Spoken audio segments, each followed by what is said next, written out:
Hello my dear student. हम लोग अभी तक की वीडियो में कूलम्ब्स लॉ, इलेक्ट्रिक चार्ज, इन सब चीजों के बारे में पूरा डिस्कस कर चुके हैं। अब हमने पिछले वीडियो में आपको ऑलरेडी बताया था कि इसके बाद हम लोग प्रॉब्लम सॉल्विंग टेक्निक के बारे में स्टडी करेंगे। प्रॉब्लम सॉल्विंग टेक्निक में जितने भी टॉपिक हम लोगों ने पढ़े हैं उन सारे टॉपिक पर बेस्ड हम एक एक न्यूमेरिकल बताते चलेंगे और न्यूमेरिकल को सॉल्व करने की क्राइटेरिया भी होगी यहां पर कि किस तरह से न्यूमेरिकल को सॉल्व करते हैं। नाउ सबसे पहला टाइप नंबर वन में हमने एक क्वेश्चन लिखा है।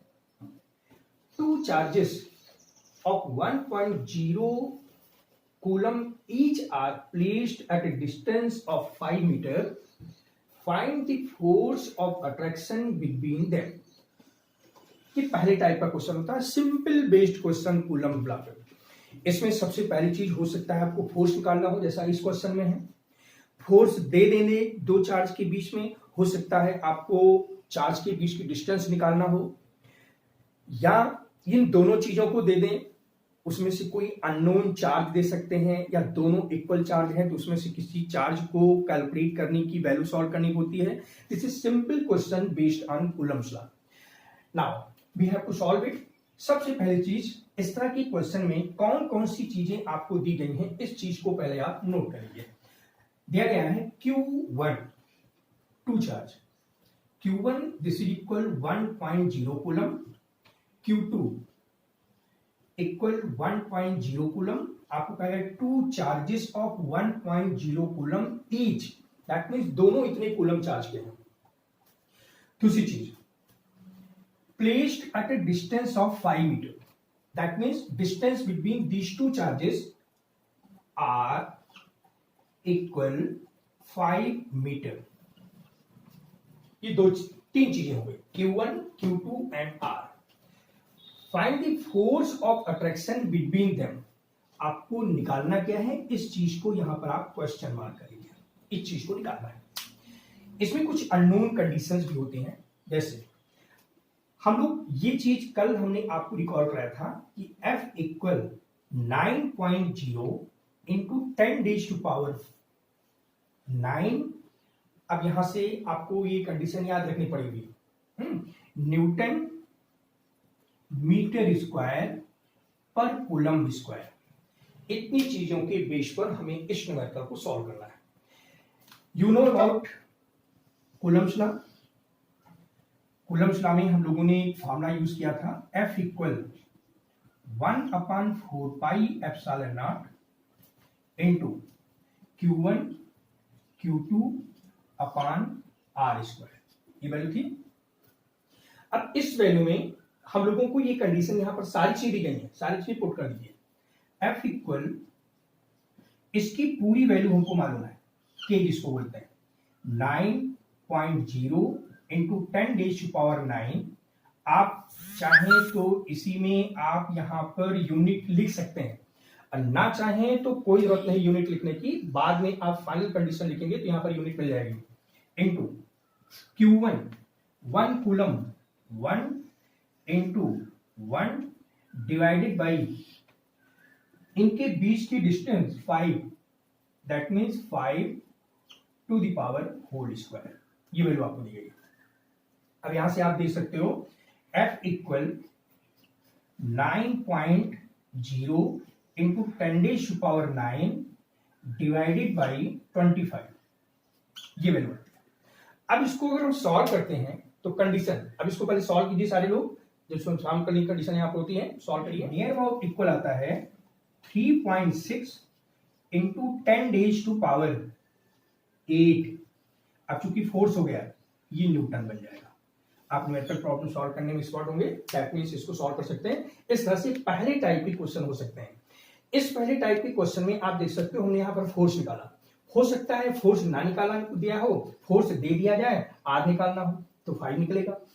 हो सकता है फोर्स एंड इसकी वैल्यू दे दी जाए, Q1 एंड Q2 की वैल्यू निकालना हो। इस तरह से ये पहले टाइप का क्वेश्चन है।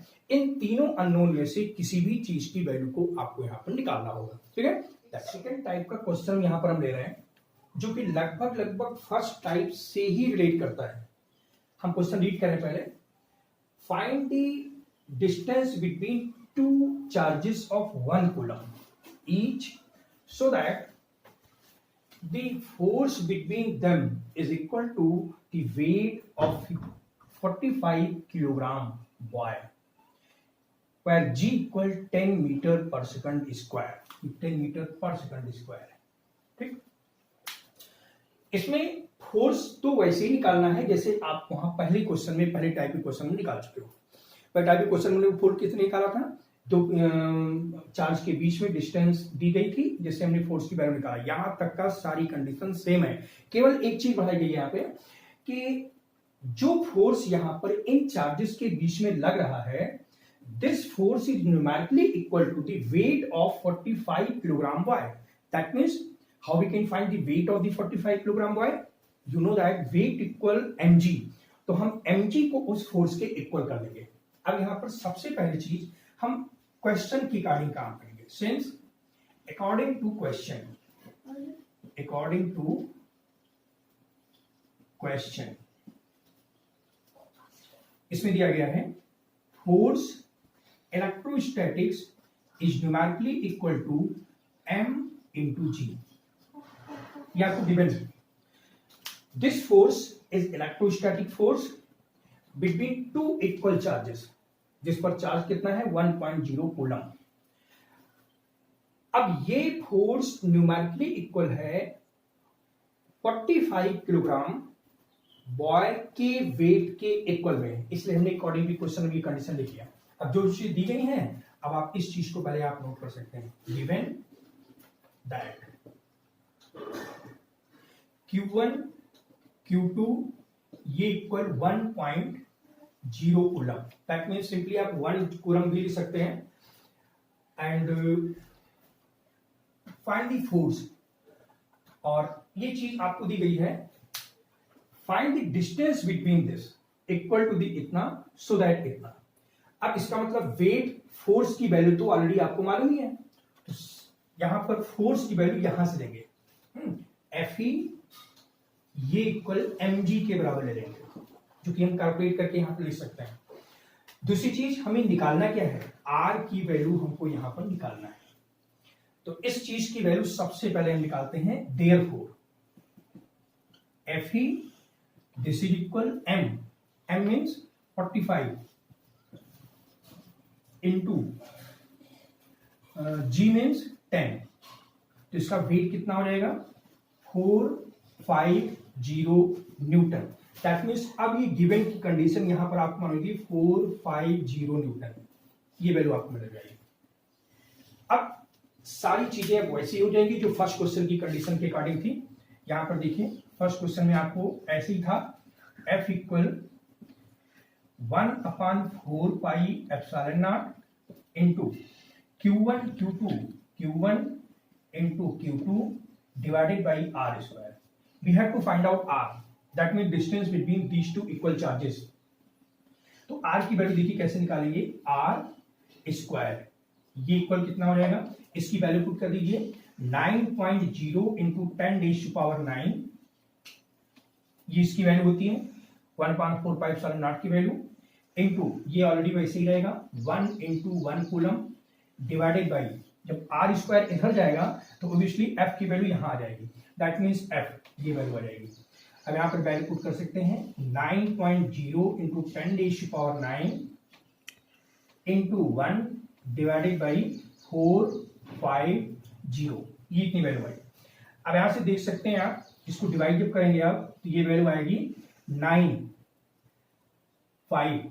दैट मीन्स 10⁻⁹ डिवाइडेड बाई 50, ये आ सकता है.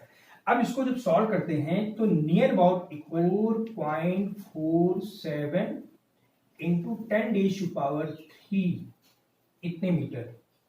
आप इसको ये भी लिख सकते हैं 4.47 इंटू 10⁻, क्या ऐसे लिख दो, इतने किलोमीटर. अगर हम दो चार्ज एक कूलम के एक इतने किलोमीटर की डिस्टेंस पर रख दें तो उसके बीच में लगने वाला फोर्स 45 किलोग्राम बॉय के वेट के इक्वल में होगा.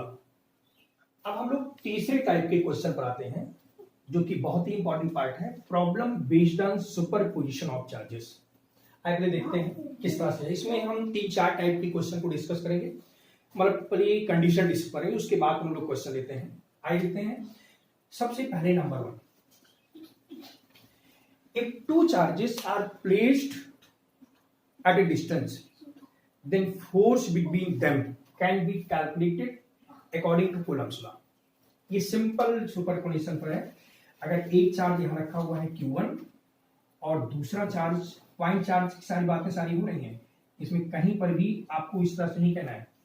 इनके बीच की अगर डिस्टेंस दी होती है, मान लीजिए R दी है, तो इस फोर्स से इस चार्ज से इस चार्ज पर लगने वाली फोर्स की वैल्यू हम इस तरह से कैलकुलेट कर सकते हैं, F2 पर ड्यू टू 1, ये फोर्स कैलकुलेट कर सकते हैं। सिंपल कंडीशन फॉर्मूला अप्लाई करेंगे आप इसके लिए, F equal 1/4 pi epsilon not into Q1 Q2 upon R²। ये फॉर्मूला आप अप्लाई करेंगे, आपको 2-1 की वैल्यू यहां पर मिल जाएगी, जिससे हम इसको कैलकुलेट करके सॉल्व कर सकते हैं। इस तरह की न्यूमेरिकल प्रॉब्लम हम लोग ऑलरेडी भी कर चुके हैं, लेकिन सुपरपोजिशन में हम लोग अलग से टॉपिक डिस्कस कर रहे हैं। सेकंड टाइप का देखिए होता है नंबर 2, इन केस एक चार्ज ये रखा हुआ है और यहां पर कई चार्ज हैं।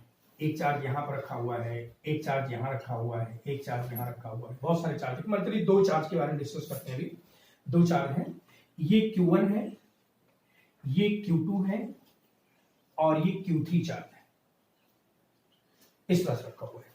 हमें निकालना है Q1 फोर्स, Q1 चार्ज से Q3 पर कितना फोर्स लगा, Q2 से Q3 पर कितना फोर्स लगा, और इस Q3 पर टोटल फोर्स कितना है। इसी को बोलते हैं superposition.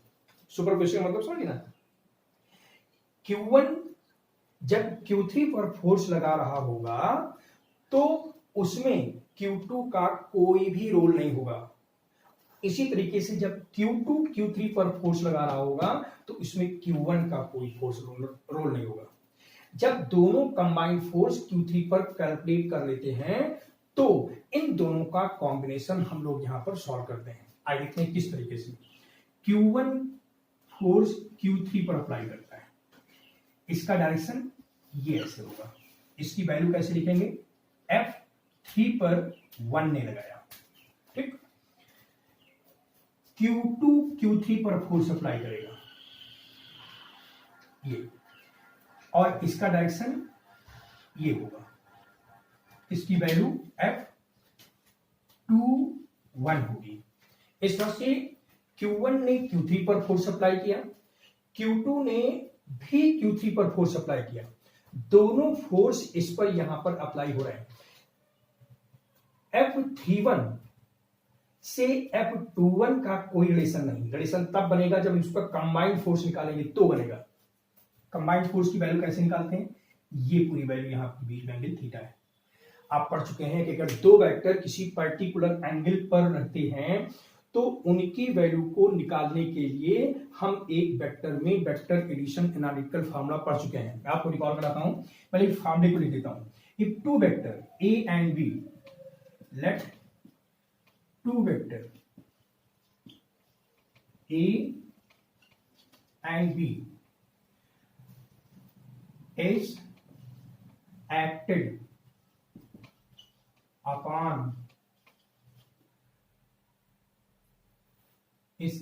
upon a point at an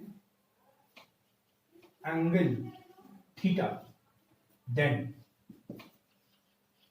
net force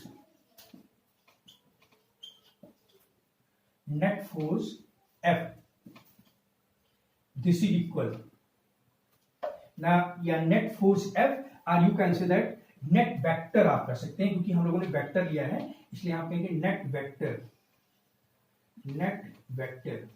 तो यहां पर हम लिख लेते हैं R, ये फॉर्मूला आपको याद होगा, इसीलिए हम इस चीज को लिख रहे हैं।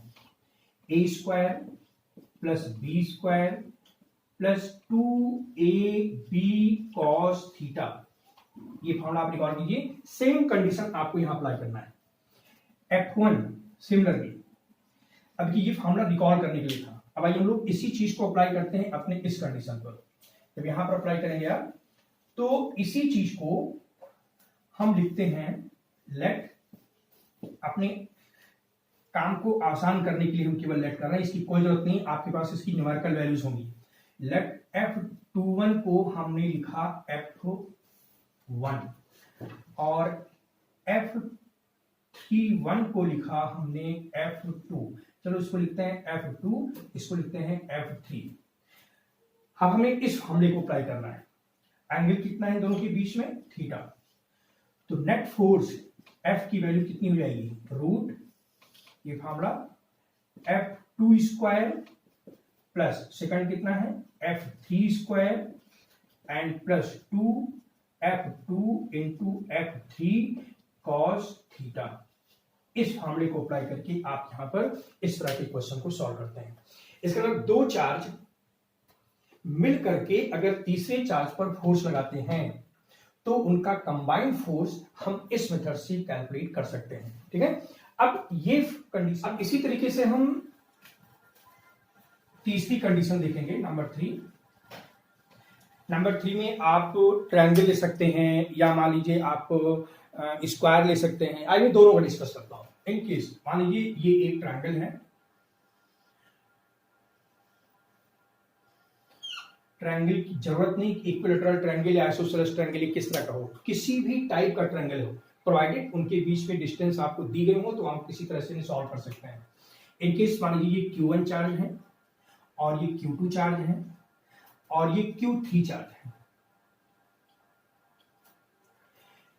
ये आपसे पूछा जाएगा कि ये तीनों चार्ज, अभी एक हम आगे टॉपिक डिस्कस करेंगे इक्विलिब्रियम ऑफ चार्जेस, तब उसमें हम दूसरे टाइप के क्वेश्चन इसी को भी हम ले सकते हैं। लेकिन यहां पर हम देख रहे हैं कि केवल हम सुपरपोजिशन पर वर्क कर रहे हैं, इसलिए हम ये देखेंगे कि ये दोनों चार्ज मिलकर के इस पर कितना फोर्स लगाएंगे। अगर आप देखिए तो सेम पिक्चर वही बन गई जो भी हमने सेम डिस्कस किया था। ये चार्ज इस पर फोर्स लगाएगा, ये चार्ज इस पर फोर्स लगाएगा, ये एक फोर्स हो गया, मान लीजिए ये F1 हो गया और ये F2 हो गया। इनके बीच की एंगल अगर थीटा मालूम है तो हम उसी फॉर्मूले को यूज करके इसको कंडीशन को सॉल्व कर सकते हैं। ठीक है, अब इसी तरीके से मान लीजिए ये एक स्क्वायर है या किसी कोई क्वाड्रेटर टाइप से है और यहां पर आपको फोर्स दिए गए हैं Q1, Q2, Q3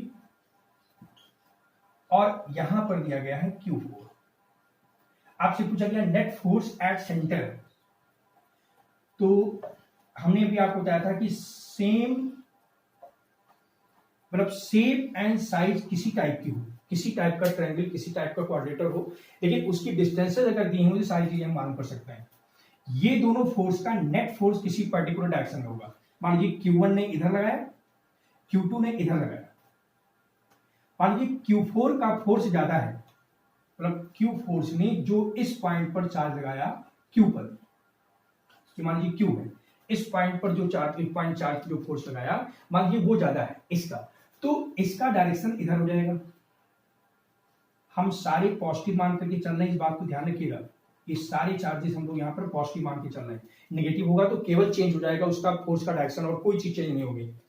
हमने यहाँ पर पॉजिटिव आना तो इसका मतलब ये पॉजिटिव है तो फोर्स इस पर यहाँ लगेगा। सेम भी अगर इसने इस पर फोर्स लगाया तो इस पर यहाँ लगेगा, अगर Q फोर्स का फोर्स ज्यादा है तो इस पर यहाँ लगेगा। नेट फोर्स, इन दोनों का नेट फोर्स इधर लगेगा। सेम भी यहां पर मान लीजिए इसमें मैं लिख दे रहा हूं Q1 is less than Q4 और Q2 is less than Q3। अब आपको अच्छे ढंग से मालूम हो जाएगा कौन सा डायरेक्शन किधर होगा। Q3 फोर्स इस पर इधर लगाएगा और Q2 फोर्स इस पर इधर लगाएगा, और चूंकि Q3 फोर्स ज्यादा है इसलिए नेट फोर्स का डायरेक्शन यही हो जाएगा, इस फोर्स के डायरेक्शन में। अब एक फोर्स मान लीजिए ये F1 मिल गया और एक फोर्स ये F2 मिल गया। ध्यान दीजिए इन दोनों चार्ज का नेट फोर्स का डायरेक्शन F1 है और इन दोनों चार्ज के नेट फोर्स का डायरेक्शन F2 है। F1 और F2 फिर यही कंडीशन यहां पर बन रही है, इनके बीच में एंगल मालूम होना चाहिए। अगर एंगल मालूम है तो फिर से उसी कंडीशन को अप्लाई करके हम इस प्रॉब्लम को भी सॉल्व कर सकते हैं। इस तरह से आप देख करके यहाँ पर वैल्यूज को अगले टाइप के क्वेश्चन को डिस्कस करने चल रहे हैं। टाइप नंबर 4, ये इक्विलिब्रियम ऑफ चार्जेस पर बेस्ड टॉपिक होता है। इसमें 2 or more than 2 charges, how they balance to each other so that net force at a particular point becomes equal to 0. This condition is known as equilibrium of charges. अब हम problem इस पर discuss करेंगे। आइए देखते हैं इसमें सबसे पहला पॉइंट क्या है। नंबर 1 पहले डिस्कस कर लेते हैं, तब इस पॉइंट के बारे में डिस्कस करते हैं। इसमें मान लीजिए एक चार्ज ये है प्लस क्यू और दूसरा चार्ज है इस तरह से ये। इसको हम ले लीजिए सॉल्वेबल ले लेते हैं। मान लीजिए इसको हमने 9Q ले लिया, प्लस का ये भी है। ये हमने सेम साइन ऑफ चार्ज लिया है, सिमिलर चार्ज इसको बोलते हैं, प्लस प्लस यहां पर लिया। एक चार्ज छोटा लिया है, एक चार्ज बड़ा लिया है। पहले टाइप के क्वेश्चन में हमको ये डिस्कस करना है कि दो सिमिलर चार्ज के बीच में या इस तरफ या इस तरफ, देखो उसको बोलते क्या है, third charge, where third charge be placed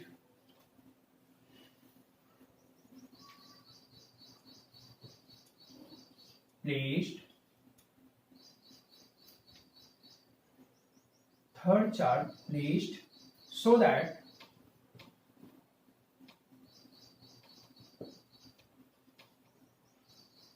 system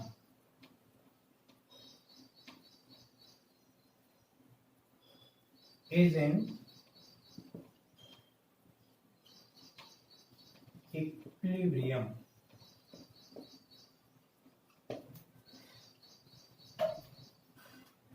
तो अब देखिए ये पॉइंट हमको कहा गया है कि हम किसी तीसरे चार्ज को कहां पर रखें जिससे पूरा सिस्टम इक्विलिब्रियम में आ जाए। इसमें कोई ऐसे नहीं है। एक पॉइंट इसमें और दिया रहेगा, चार्ज को रखना कहां है, 2 पॉइंट चार्ज को मिलाने वाली लाइन के बीच में, या तो इधर या तो इधर, इस पर कहीं पर भी रखिए तो ऐसा सिस्टम हमको मिलना चाहिए। इसमें ये भी है charge, third charge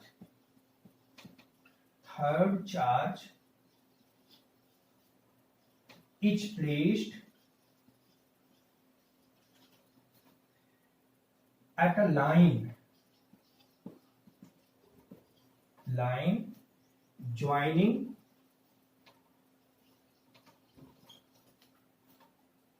two charges.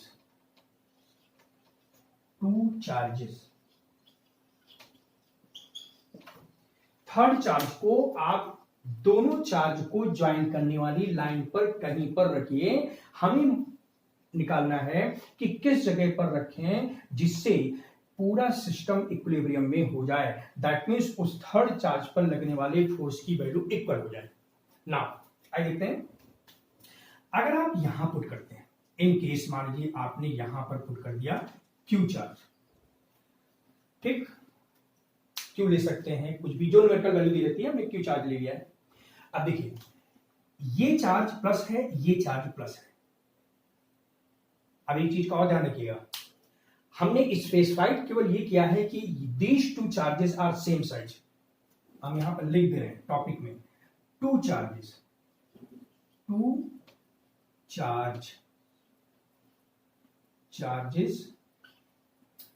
Are same nature.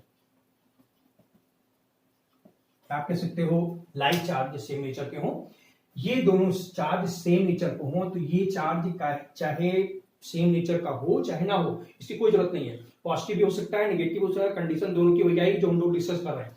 मान लीजिए हमने यहाँ पर पॉजिटिव रखा, ये पॉजिटिव चार्ज रखा, तो पॉजिटिव को रिपल करेगा, ये इस तरफ जाएगा। ये पॉजिटिव है और ये भी पॉजिटिव है, ये पॉजिटिव भी इसको रिपल करेगा, ये भी इधर जाएगा, तो किसी भी हालत में ये चार्ज रुक नहीं सकता। दैट मींस नेट फोर्स इस पर इस ओर लगेगा, तो सिस्टम इक्विलिब्रियम हो नहीं सकता, क्योंकि हमें नेट फोर्स जीरो पता करना है, कहां पर रखने पर नेट फोर्स जीरो बराबर होगा। इसका मतलब ये पॉइंट कैंसिल। अब आप यहां देखिए, यहां पर भी हमने क्यू चार्ज रखा, ये 9 क्यू चार्ज बहुत तेजी के साथ इसको पुश करेगा, ठीक, और पुश किधर करेगा, इस तरफ। और ये चार्ज कमजोर भले है लेकिन फिर भी इस पर एक फोर्स लगाएगा जो कि इसी तरफ लगाएगा। दोनों चार्ज एक ही डायरेक्शन में फोर्स लगा रहे हैं। इसका मतलब ये हुआ कि ये इस कंडीशन या इस जगह पर रखने पर भी ये सिस्टम इक्विलिब्रियम में नहीं आ पाएगा। दैट मींस ये भी कैंसिल। अब देखिए हमको रखना क्या है, इनके बीच में कहीं पर रखिए। मान लीजिए हमने यहां रख दिया, इस जगह पर यहां पर रखते हैं, तो ये इसको रिपल करेगा, फोर्स इधर लगेगा। मान लीजिए इसका फोर्स F1 लगा, ये इसको इधर लगेगा, इधर फोर्स लगाएगा, इसका फोर्स F2 बन गया। आप ऐसी जगह ढूंढिए जिसपे ये F1 और F2 दोनों इक्वल हो जाएं, जिससे नेट फोर्स इस पर जब जीरो लगने लगेगा तो ये सिस्टम इक्विलिब्रियम अपने आप बन जाएगा। यही कंडीशन हमको सर्च करनी है। अब हमें एक पॉइंट मिल गया कि अगर दो लाइक चार्जेस के बीच में या दो लाइक चार्जेस के बीच लाइन, इनको जोड़ने वाली लाइन पर अगर हमें एक किसी चार्ज को रखना है जिससे सिस्टम इक्विलिब्रियम हो जाए, तो उस चार्ज को हमें इसके बीच में रखना होगा। इस कंडीशन पर हम फिक्स हो गए। अब ये दूसरी चीज, how we can calculate it, how much distance from this point or this point we place this charge so that system becomes equilibrium. Now अब देखिए हमने इस पॉइंट को मान लिया, इस जगह से लेकर के इसको हमने x मान लिया, तो अगर हम पूरी वैल्यू को हम r ले लेते हैं, ये डिस्टेंस, ये पूरा डिस्टेंस, तो यहां से लेकर यहां तक की डिस्टेंस r माइनस x हो जाएगी, ये वैल्यू हो जाएगी। और चूंकि net force equal to zero के बराबर लगना चाहिए, तो जीरो तभी हो सकता है जब दोनों वैल्यूज इक्वल हो। फॉर इक्विलिब्रियम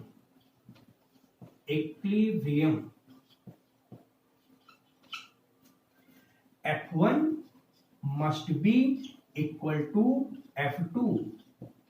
वैल्यूज पुट कीजिए, simple condition 1/4 pi epsilon not into Q, और ये Q into Q upon x square.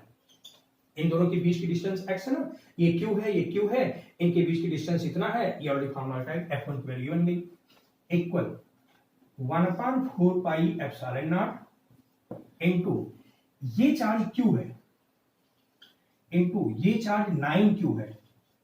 9Q हमने कुछ मकसद से लिया है कि क्वेश्चन थोड़ा सॉल्व करने में आसान हो। ये 9Q की जगह कुछ और आ सकता है आपकी प्रॉब्लम में, लेकिन फिर भी हम लोग जब यहां पर देखते हैं तो अपने सॉल्व करने के लिए ले लिया है हमने, बस और कुछ नहीं। यहां पर नीचे कितना हो जाएगा, r minus x to the power whole square. This two are cancel to each other, q square यहां पर बन रहा है, तो यहां पर भी क्यू स्क्वायर बनेगा, this is also cancel to each other. अब देखिए यहां पर बना क्या, 1/x square, this is equal 9/r minus x to the power whole square, ये बराबर। अब देखिए इसको सॉल्व करने के लिए हम लोग या तो आप इसको मल्टीप्लाई कर लीजिए, यस, और या तो सीधे एक निकाल लो। ये इंप्लाइज करता है कि 1/x ये इक्वल प्लस माइनस ये हो जाएगा 3/r माइनस एक्स, ये बन जाएगा। अब इसमें से एक बार प्लस लेंगे, एक बार माइनस लेंगे। आइए प्लस वाला हम इधर सॉल्व करते हैं, ये पूरी वैल्यू हम सबसे पहले प्लस लेते हैं। 1/x ये इक्वल बन रहा है plus 3/r minus x, cross multiplication r minus x ये इक्वल 3x, तो ये इधर आएगा तो ये 4x बन जाएगा, 4x ये इक्वल बन गया यहां पे r, तो x की वैल्यू बन जाएगी यहां पर r बाई इतने पर आएगा। इसका मतलब x की वैल्यू r/4 डिस्टेंस पर यहां पर होगी। ये जब हम प्लस लेते हैं तो आगे देखते हैं नेगेटिव लेकर कैसे सॉल्व करेंगे। इसी चीज को अगर नेगेटिव लेते हैं 1/x this is equal -3/r-x। इसको माइनस यहां लगाने के बजाय यहां लगा लो, ज्यादा आसान रहेगा आपको फ्रैक्शन सॉल्व करने में। इसको इससे मल्टीप्लाई करते हैं तो यहां हो जाएगा r-x, ये इक्वल -3x की वैल्यू। इसको उधर ले जाइए या इसको इधर लाइए तो हो जाएगा 3x - x, ये इक्वल देखिए, इसको इधर लाए आप तो प्लस ये हुआ, ये माइनस है, ये इसको इधर ले जाएंगे तो माइनस r हो जाएगा। ये बन जाएगा 2x, ये इक्वल -r, तो x की वैल्यू कितनी मिल जाएगी -r/2। -r/2 कहीं आई नहीं, r कोई डिस्टेंस की न्यूमेरिकल वैल्यू। अगर माइनस आप कंसीडर करते हो तो इसके बगल लेते हैं तब भी माइनस कर सकते हो, इसके बगल लेते हैं तब भी निकल। It is not considerable, that means इसको हम यहाँ पर एक्सेप्ट नहीं करते हैं, इसलिए इसको हम नॉट एक्सेप्टेबल कंडीशन बनाते हैं। ये कंडीशन बन जाएगी। इससे एक रिजल्ट और मिलता है। अब आप देखिए x की वैल्यू r/4 आई है। r/4 इसका मतलब इसके नजदीक, ठीक है।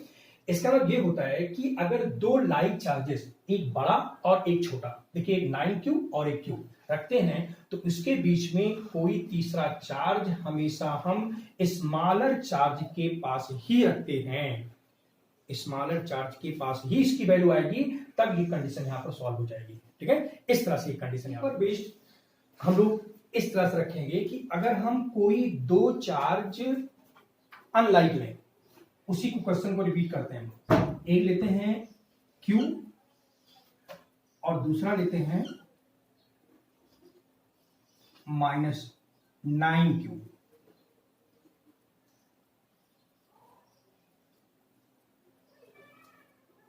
इसको हमने लिया है -9Q, ठीक है। उसमें हमने लिया था Q एंड +9Q और यहां पर एक प्लस हमने एक माइनस लिया है, दैट मीन्स अनलाइक चार्ज लिया है। अनलाइक चार्ज के बीच में भी इन दोनों लाइन को, इन दोनों पॉइंट को जोड़ने वाली लाइन के किसी भी पॉइंट पर आप किस जगह पर कोई भी थर्ड चार्ज पार्टिकल रखते हैं तो सिस्टम को इक्विलिब्रियम बना सकते हैं। किस जगह पर रखने पर सिस्टम को इक्विलिब्रियम बना सकते हैं, ये चीज हमको देखना है। किसी भी जगह नहीं बन पाएगा। देखिए इसी को सर्च करते हैं। सबसे पहले कहां पर रखना है, a third charge is placed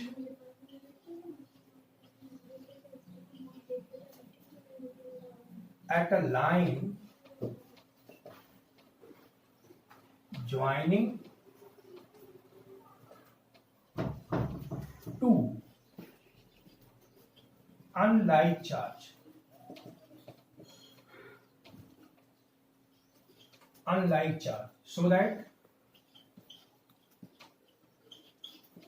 so that system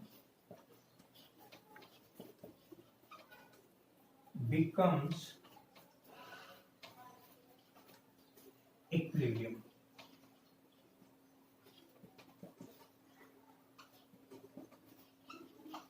ठीक, हम तीसरे चार्ज को इस पूरी लाइन पर कहां पर रखें जिससे सिस्टम इक्विलिब्रियम में आ जाए। फिर से उसी चीज को सर्च करते हैं। आइए सबसे पहले हम यहां रखते हैं, बीच में सर्च करते हैं। वहां पहले बीच में नहीं सर्च करके बाहर सर्च किया था, यहां बीच में सर्च करते हैं। अगर बीच में सर्च करते हैं, मान लीजिए हमने Q यहां रखा, ये +Q है, ये इस पर इधर फोर्स लगाएगा, और ये -Q है, ये भी इसको अट्रैक्ट करेगा अपनी ओर बड़े तेजी की फोर्स के साथ, क्योंकि ये छोटा है ये बहुत बड़ा है, ये फोर्स बड़ी तेजी के साथ अट्रैक्ट किया। दोनों फोर्स का डायरेक्शन इसकी ओर है, सिस्टम इक्विलिब्रियम हो ही नहीं सकता है, क्योंकि नेट फोर्स की डायरेक्शन किसी एक डायरेक्शन में लग रहा है। ठीक, नेट फोर्स 0 नहीं हो सकता है। एक तरह से इसको यहां नहीं रख सकते हैं। अब आइए हम इधर रखते हैं। मान लीजिए हमने इसको यहां रखा इस जगह पर, और ये Q को हमने यहां रखा, इस पर ये फोर्स लगाएगा इस डायरेक्शन में, मतलब ये इस पर फोर्स लगाएगा, सॉरी ये इस पर फोर्स लगाएगा इस डायरेक्शन में, और ये इस पर फोर्स लगाएगा इस डायरेक्शन में। मे बी पॉसिबल, इसका मतलब दोनों अपोजिट डायरेक्शन में हैं और ऐसी जगह ढूंढना है जहां पर ये दोनों इक्वल फोर्स हो जाए। मान लीजिए ये F1 है और ये F2 है, तो ये ऐसी जगह ढूंढना है जिससे दोनों फोर्स इक्वल हो जाए। इसी तरह से यहां पर देखिए, हम अगर यहां रखते हैं इसको Q, तो ये इधर फोर्स लगाएगा, अट्रैक्ट करेगा, और ये इस पर रिपल करेगा। इसका मतलब अगर F1 इसको माने, F2 इसको माने, तो this condition will also possible. इसका मतलब अगर किसी डिसिमिलर, दैट मीन्स कोई अनलाइक चार्ज के जोड़ने वाली लाइन पर तीसरा चार्ज रखते हैं जिससे सिस्टम इक्विलिब्रियम हो, तो हमें उसके बीच में नहीं रखना होगा। बीच में रखने पर सिस्टम कभी भी इक्विलिब्रियम नहीं हो सकता है। किसी भी चार्ज के आउटसाइड, इस चार्ज के इधर या इस चार्ज के इधर कहीं पर रखने पर यह कंडीशन मिलने की पॉसिबिलिटी है। लेकिन यहां देखिए, ये बहुत बड़ा चार्ज है और ये छोटा चार्ज है। अगर ये इस जगह पर फोर्स लगाएगा तो इसके रिस्पेक्ट में बहुत नेग्लिजिबल फोर्स यहां पर लगेगा। बहुत दूर है भाई, छोटा चार्ज है और ये कहां 9 टाइम्स चार्ज है, इसलिए इसके रिस्पेक्ट में अगर ये फोर्स यहां पर लगाता है तो इसकी फोर्स की ये वैल्यू बहुत कम होगी। सिस्टम को इक्विलिब्रियम करने में प्रॉब्लम हो सकती है। हो सकता है मान लीजिए किसी तरह से हो जाए, मान लीजिए ये 9 तो हमने बहुत बड़ा ले लिया है, हो सकता है थोड़ा सा ज्यादा हो तो हो सकता है यहां पर बन सकता है। लेकिन अगर बहुत ज्यादा होगा तो बड़े चार्ज की तरफ रखने पर सिस्टम को इक्विलिब्रियम लाने में प्रॉब्लम होगी। लेकिन अगर हम इसको छोटे चार्ज के पास रखते हैं तो दिस कंडीशन में भी पॉसिबल। आइए इसको कैलकुलेट करते हैं। मान लीजिए हमने इस चार्ज को यहां रख दिया जो कि छोटे वाले चार्ज से x डिस्टेंस पर है, इतनी दूर पर है। तो वही सारी सिचुएशन जैसे अभी हम लोगों ने स्टडी किया था। सबसे पहले हम F1 की वैल्यू निकालते हैं फॉर इक्विलिब्रियम, और equilibrium F1 must be equal to F2। F1 और F2 दोनों इक्वल होना चाहिए। F1 की वैल्यू देखिए क्या है, F1 कौन सा है, जो स्मॉल चार्ज ने इस चार्ज पर फोर्स इक्वल टू F2। अब देखिए F1 की वैल्यू सेम कंडीशन यहां पर पुट करेंगे, 1/4 pi epsilon not into Q1। Q1 मतलब इस चार्ज को, Q इनटू ये भी charge small charge Q divided by इसके बीच की डिस्टेंस यहाँ पर x स्क्वायर है, ये इक्वल स्मॉल यहाँ पर ये देखिए F2 की value 4 pi epsilon not into Q into 9Q divided by यहाँ से लेकर के यहाँ तक की पूरी डिस्टेंस, ये ऑलरेडी R है, ये R है, तो R plus x, R plus x, ये पूरी वैल्यू हो जाएगी होल स्क्वायर। ठीक, सिंपल प्रॉब्लम जैसे सॉल्व करते हैं, ये इससे कट गया, स्क्वायर ये कट जाएगा, Q यहाँ पर वैल्यू आ जाएगी। इसमें देखिए कंडीशन क्या बनेगी, 1/x स्क्वायर, ये equal 9/r plus x to the power whole square. इसको सॉल्व करने के लिए हम लोग इसको ऐसे लिख लेते हैं, इस तरीके से, यहाँ रह जाइए r plus x to the power whole square divided by x square, ये इक्वल 9, यहाँ लिख लेंगे r plus x upon x, ये इक्वल प्लस माइनस 3, ये वैल्यू एक बार प्लस लीजिए एक बार माइनस लीजिए। आइए इस तरफ सॉल्व करते हैं। अगर प्लस लेते हैं, यहाँ पर ये प्लस है, प्लस लेते हैं तो r plus x upon x, ये इक्वल प्लस 3, तो r प्लस एक्स ये इक्वल 3x, तो r की वैल्यू कितनी हो जाएगी, इधर जाएगा तो 2x, तो x की वैल्यू हो जाएगी r/2, एक स्टेप किया गया। ठीक, इसी तरीके से अगर हम माइनस वाले पार्ट को लेते हैं तो माइनस वाले पार्ट को लेकर भी इस तरीके से सॉल्व कर सकते हैं। मैं यहाँ पर जगह बना लेता हूँ, इस जगह पर r plus x upon x equal -3 और r प्लस एक्स ये इक्वल -3x। तो यहां पर वैल्यूज आ जाएगी r, इसको इधर कर लीजिए चाहे जिस करूँ वही कंडीशन आएगी, r इक्वल ये इस तरफ जाएगा तो रहेगा -3x और -x। तो ये इम्प्लाइज करता है कि -4x ये इक्वल r, तो x की वैल्यू बन जाएगी -r/4 which is not possible. दूसरी कंडीशन पॉसिबल नहीं है इसमें, केवल ये कंडीशन पॉसिबल है। और आप देख रहे हो कि r/2 की डिस्टेंस पर रखने पर ये बन रहा है। इस तरह से यहां पर भी वही कंडीशन बन रही है कि दो अनलाइक चार्जेस के बीच में जो लाइन जाती है, लाइन को इस लाइन पर जो तीसरा चार्ज रखा जाएगा किसी भी साइन का, वो हमेशा स्मॉलर चार्ज के पास रखा जाएगा, जिससे सिस्टम इक्विलिब्रियम में। अब इस तरह से बहुत सारे टाइप की डिस्कस हम लोग कर लिए हैं। मैं आपको एनसीईआरटी का भी लिंक भेज दूंगा और इसमें एक वर्कशीट में आपको भेज रहा हूं जिस पर इससे रिलेटेड कुछ क्वेश्चन मिल जाएंगे, टॉपिक्स पर सारे क्वेश्चन कवर हो जाएंगे। इसको आप प्रैक्टिस करिए। कूलम्स लॉ और चार्जेस के बारे में इतना अभी आपके लिए एनफ है। Thank you.